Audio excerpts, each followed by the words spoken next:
যেসব মেয়েরা স্বামী সন্তান থাকার পরে অন্য কোনো ছেলের হাত ধরে চলে যাওয়ার প্ল্যান করছেন, এই ভিডিওটা তাদের জন্য। আপনি যাকে প্রিয় মানুষগুলোকে কষ্ট দিচ্ছেন, আপনি কি তার ব্যাপারে একটু ভেবে দেখেছেন?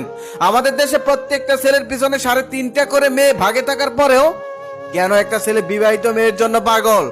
কেন একটা ছেলে বাচ্চাওয়ালা একটা মেয়ের জন্য পাগল? এটা কি আপনি ভেবে দেখেছেন? এই শোনেন, একটা ভালো ছেলে কখনোই অন্য কারো সংসার নষ্ট করে না। একটা ভালো ছেলে কখনোই অন্য কারো সংসার নষ্ট করে না।